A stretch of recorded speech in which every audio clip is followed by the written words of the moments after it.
ಸ್ವಾಗತ ನನ್ನ ಚಾನಲ್ಗೆ. ಇವತ್ತಿನ ವಿಡಿಯೋದಲ್ಲಿ ಜ್ವರ ಬಂದವರಿಗೆ ಗಂಜಿ ಮಾಡುವುದು ಹೇಗೆ ಎಂದು ಹೇಳಿಕೊಡುತ್ತೇನೆ. ಮೊದಲಿಗೆ ರವೆಯನ್ನು ತೆಗೆದುಕೊಳ್ಳಿ. ನೋಡಿ, ನಾನು ಎಷ್ಟಾದರೂ 1 ಸ್ಪೂನ್ 2 ಸ್ಪೂನ್ ಅಷ್ಟೇ ನೋಡಿ ನಾನು ತಗೊಂಡಿದ್ದೀನಿ. ಇದಕ್ಕೆ ಒಂದು 10ರಷ್ಟು ನೀರು, ಎಷ್ಟು ತೊಗೊತೀವೋ ಅದು 10ರಷ್ಟು ನೀರು, ಜಾಸ್ತಿ ಇರಬೇಕು.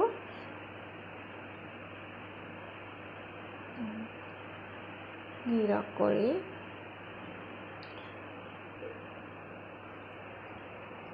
ಒಂದಕ್ಕೆ 10ರಷ್ಟು ನೀರನ್ನು ಸೇರಿಸಿ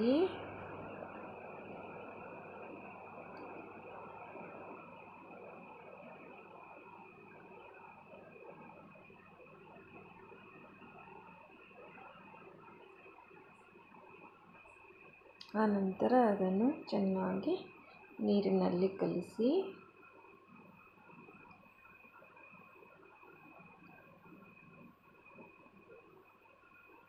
ಅದಕ್ಕೆ ತಕ್ಕಷ್ಟು 1 ಏಲಕ್ಕಿಯನ್ನು ಸೇರಿಸಿ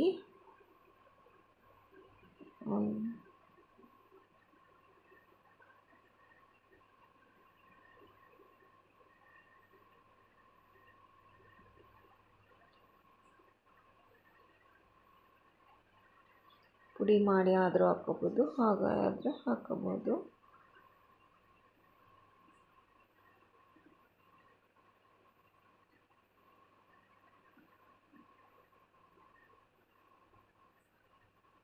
ನಂತರ ಅದಕ್ಕೆ ತಕ್ಕಷ್ಟು ಬೆಲ್ಲವನ್ನು ಹಾಕಿ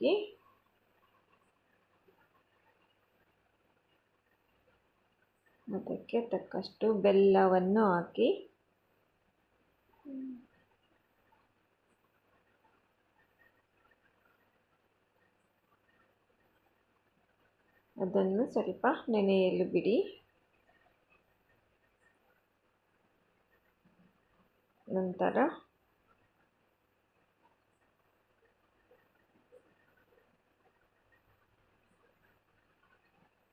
ಸ್ಟವ್ ಹಚ್ಚಿ ಕುದಿಯಲು ಇಡಿ. ಅದನ್ನು ತಿರುಗಿಸಿಕೊಳ್ಳುತ್ತಾ ಇರಬೇಕು, ಇಲ್ಲಾಂದರೆ ತಳ ಹಿಡಿಯುತ್ತೆ. ಅದನ್ನು ಆಗಾಗ ತಿರುಗಿಸ್ತಾ ಇರಬೇಕು.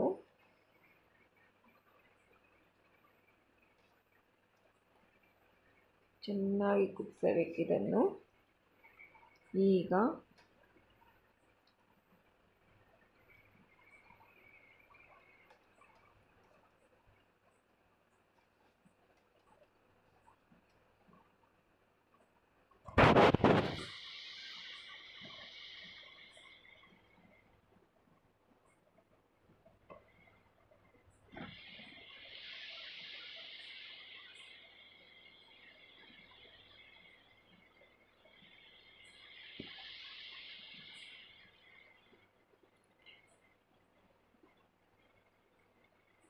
ತಿರುಗಿಸ್ತಾ ಇರಬೇಕು.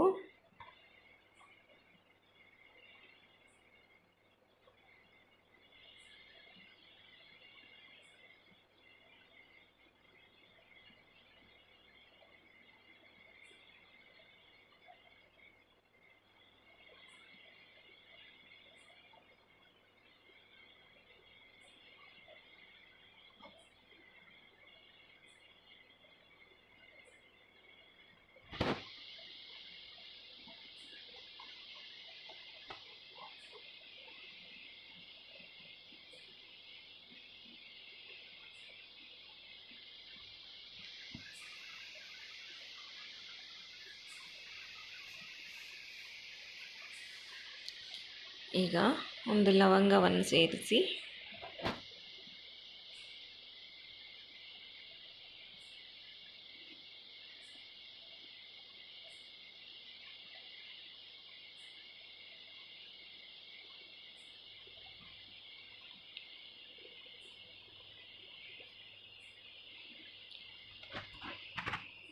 ಮೆಣಸಿನಕಾಳನ್ನು ಹಾಕಿ, ಮೆಣಸಿನಕಾಳು 1-3 ಹಾಕಿ ಇದನ್ನು ಚೆನ್ನಾಗಿ ಕುದಿಯಲು ಬಿಡಬೇಕು. ಚೆನ್ನಾಗಿ ಕುದಿಯಲು ಕುದಿಸುತ್ತಾ ಕೈ ಆಡಿಸುತ್ತಾ ಇರಬೇಕು. ಇದು ಕುದಿಯೋದ್ರೊಳಗೆ ಒಂದು ಹಾಡನ್ನು ಕೇಳೋಣ ಬನ್ನಿ. ಜೋಗದ ಸಿರಿ ಬೆಳಗಿನಲ್ಲಿ ತುಂಗೆಯ ತೆನೆ ಬರುಕಿನಲ್ಲಿ ಸಹ್ಯಾದ್ರಿಯ ಲೋಹದದಿರ ಉತ್ತುಂಗದ ನಿಲುಕಿನಲ್ಲಿ ನಿತ್ಯ ಹರಿದ್ವರ್ಣವನದ ತೇಗ ಗಂಧ ತರುಗಳಲ್ಲಿ ನಿತ್ಯೋತ್ಸವ ತಾಯಿ ನಿತ್ಯೋತ್ಸವ. ಇತಿಹಾಸದ ಹಿಮದಲ್ಲಿನ ಸಿಂಹಾಸನ ಮಾಲೆಯಲ್ಲಿ ಗತಸಾಹಸ ತಾಸಾರುತ್ತಿರುವ ಶಾಸನಗಳ ಸಾಲಿನಲ್ಲಿ ಮೂಲಿಗೆರೆಯ ಸಿರಿಗಳಲ್ಲಿ ದೇಗುಲಗಳ ಭಿತ್ತಿಗಳಲ್ಲಿ ನಿತ್ಯೋತ್ಸವ ತಾಯಿ ನಿತ್ಯೋತ್ಸವ. ಹಲವೆನ್ನದ ಹಿರಿಮೆಯೇ ಕುಲವೆನ್ನದ ಗರಿಮೆಯೇ ಸದ್ವಿಕಾಸಶೀಲ ನುಡಿಯ ಲೋಕಾವೃತ ಸೀಮೆಯೇ ಈ ವತ್ಸರ ನಿರ್ಮತ್ಸರ ಮನದುದಾರ ಮಹಿಮೆಯೇ ನಿತ್ಯೋತ್ಸವ ತಾಯಿ ನಿತ್ಯೋತ್ಸವ ನಿತ್ಯೋತ್ಸವ ನಿತ್ಯೋತ್ಸವ ತಾಯಿ ನಿತ್ಯೋತ್ಸವ. ಜೋಗದ ಸಿರಿ ಬೆಳಕಿನಲ್ಲಿ ತುಂಗೆಯ ತೆನೆ ಬಳುಕಿನಲ್ಲಿ ಸಹ್ಯಾದ್ರಿಯ ಲೋಹದದಿರ ಉತ್ತುಂಗದ ನಿಲುಕಿನಲ್ಲಿ ನಿತ್ಯ ಹರಿದ್ವರ್ಣವನದ ತೇಗ ಗಂಧ ತರುಗಳಲ್ಲಿ ನಿತ್ಯೋತ್ಸವ ತಾಯಿ ನಿತ್ಯೋತ್ಸವ ನಿನಗೆ ನಿತ್ಯೋತ್ಸವ ತಾಯಿ ನಿತ್ಯೋತ್ಸವ ನಿತ್ಯೋತ್ಸವ ತಾಯಿ ನಿತ್ಯೋತ್ಸವ.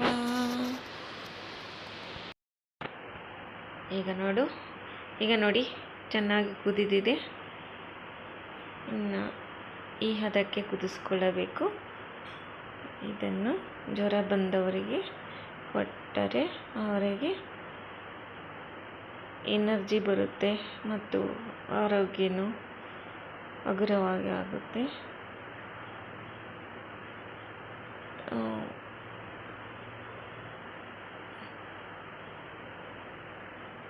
ನಮಗೆ ಅವೈಲೇಬಲ್ ಇರಲ್ಲ ಏನು ಹಣ್ಣು ಇನ್ನು ಹೊರಗಡೆ ತೊಗೊಂಡು ಬರೋದಾಗಲಿ, ಆ ಟೈಮಲ್ಲಿ ನಾವು ಈ ಗಂಜಿ ಮಾಡಿಬಿಟ್ರೆ ತುಂಬ ಒಳ್ಳೆಯದು. ಇದು ನಮಗೆ ಒಂದು ಸ್ವಲ್ಪ ರವೆ ಇದ್ದರೆ ಆಯಿತು. ಗೋಧಿ ರವೆ ಆಗ್ಬೋದು, ಉಪ್ಪಿಟ್ಟು ರವೆ ಆಗ್ಬೋದು. ಇದನ್ನು ಸ್ವಲ್ಪ ನೆನೆಸಿ ಚೆನ್ನಾಗಿ ಮಾಡಿಕೊಂಡ್ರೆ ತುಂಬ ಒಳ್ಳೆಯ ಆಹಾರ ಜ್ವರ ಬಂದವರಿಗೆ. ನೋಡಿ, ನಿಶಕ್ತಿ ಆಗಲ್ಲ. ಈಗ ರೆಡಿಯಾಗಿದೆ.